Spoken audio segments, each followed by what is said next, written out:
औज़ुबिल्लाहिमिनश्शैतानिर्रजीम बिस्मिल्लाहिर्रहमानिर्रहीम।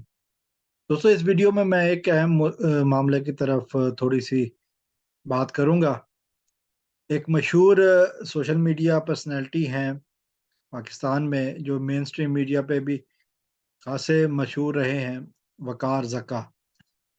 वकार ज़का के बारे में एक न्यूज़ आई है कि जी उनको क्रिप्टो करेंसी स्कैंडल के इल्ज़ाम में उनके वारंट इशू किए गए हैं।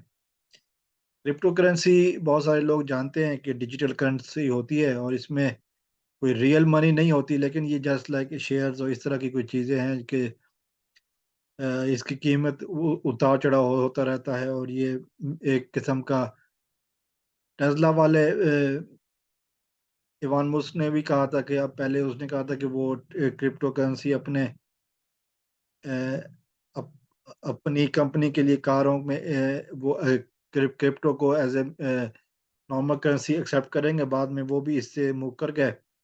बहरहाल क्रिप्टो के हवाले से बहुत सारी बातें हैं जो कि मार्केट में हैं। वकार ज़का एक पाकिस्तान में एक गेम शोज़ के हवाले से और एक सोशल मीडिया पर जो एक एक्टिव पर्सनैलिटी है, उस हवाले से एक बड़ा नाम है। हम जानते हैं कि वकार ज़का ने सिंध हाई कोर्ट में एक एप्लीकेशन भी दी हुई है, जिसमें उसने ये कहा हुआ है कि जी क्रिप्टो करेंसी को पाकिस्तान में डिजिटलाइज़ किया जाए। हालाँकि अभी तक वो दरख़्वास्त अभी तक पेंडिंग है, कोई उस पे नतीजा नहीं आया।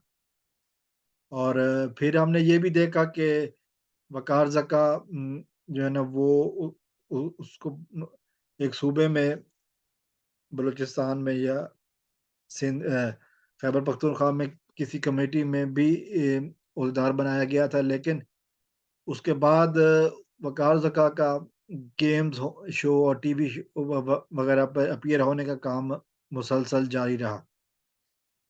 अभी उसने फिर ये भी हमने देखा कि जी उसने उस वक़्त के जो हुक्मरान थे, पाकिस्तान के वज़ीर-ए-आज़म इमरान खान के खिलाफ भी बहुत सारी बातें की और उसका मकसद यही था कि उसको क्रिप्टो करेंसी मुल्क में कानूनी तौर पर लाने की इजाज़त दी जाए।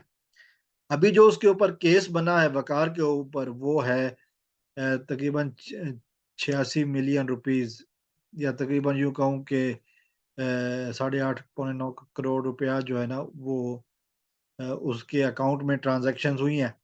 और एफआईए ने कहा है कि ये ट्रांज़ैक्शन इनका कोई सोर्स नहीं है। बेसिकली डिजिटल करेंसी के हिसाब से आई हैं और पाकिस्तान में डिजिटल करेंसी, ये क्रिप्टो करेंसी लीगल नहीं है, तो इसलिए वकार ज़का अदालत में पेश हों।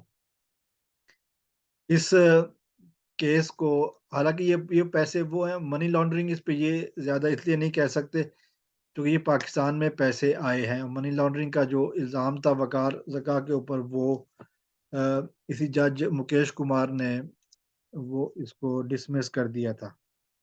अब ये फाइनेंशियल मॉनेटरी यूनिट पाकिस्तान ने नोटिस भेजा है एफआईए की तवज्जो से, और इसमें जो जज इसको डील कर रहे हैं, जिन्होंने नोटिस इश्यू किया है, वो उनका नाम है मुकेश कुमार। सिंध हाई कोर्ट में वो बैठते हैं और सिंध हाई कोर्ट में एफआईए ने ये नोटिस हासिल किया है वकार ज़का के लिए। अब वकार ज़का पेश हों और जाकर अदालत में सफाई दें कि ये पैसे किस बुनियाद से हैं और क्या इनका लीगल स्टैंडिंग क्या है। इसके जवाब में आज वकार ज़का की तरफ से एक ऑडियो भी आई है सामने, और उन्होंने भी जो बातें की हैं वो ऐसी हैं कि जो पहले वो कर चुके हैं कि मनी लॉन्ड्रिंग तो नहीं है। उन्होंने कहा जी मैं पाकिस्तान से पैसा बाहर नहीं लेके गया हूँ, मैं पाकिस्तान में लेके आया हूँ। दूसरी बात उन्होंने कहा कि जी मैं क्रिप्टो को लीगलाइज़ कराने के लिए मैंने दरख़्वास्त दी हुई है और अभी तक उसकी समाअत नहीं हुई। और जो तफ्तीशी ऑफ़िसर है, इसी ने पहले ये मनी लॉन्ड्रिंग की दरख़्वास्त दी थी, जो कि जज मुकेश कुमार ने ख़ारिज कर दी थी। अब एक दफ़ा फिर ये दरख़्वास्त लेकर सिंध पहुँच गया हूँ। उन्हें पता है कि मैं इस वक़्त मुल्क से बाहर हूँ और मैं कुछ दिनों मतलब इतनी जल्दी मैं वापस नहीं आ सकता हूँ। तो उन्होंने ये दरख़्वास्त दी है ताकि नॉन बेलेबल वारंट निकले और मुझे तंग किया जाए। तो ये एक इंटरेस्टिंग जंग है, ये आर्गुमेंट चल रहा है कि ये क्रिप्टो करेंसी के मैटर पर इतना ज़्यादा एम्फेसिस क्यों किया जा रहा है, इतना ज़्यादा दबाव क्यों डाला जा रहा है आ रहा है वक़ार ज़का की तरफ से, और फिर एफआईए उसको क्यों अभी तक इस सिलसिले में कोई पॉज़िटिव काम नहीं कर रहे। तो इंटरेस्टिंग स्टोरी है, पॉज़िटिव डेवलपमेंट है, देखते हैं कि आगे इसमें क्या होता है। पर फिलहाल वक़ार ज़का ने यही कहा कि वो इस वक़्त न्यूयॉर्क में है, और वो इतनी जल्दी वापस मुल्क में नहीं आ सकते। लेकिन एफआईए उनके खिलाफ कोर्ट से ऑर्डर हासिल करने में कामयाब हो गया है, नॉन बेलेबल वारंट उनके निकालने में कामयाब हो गया है।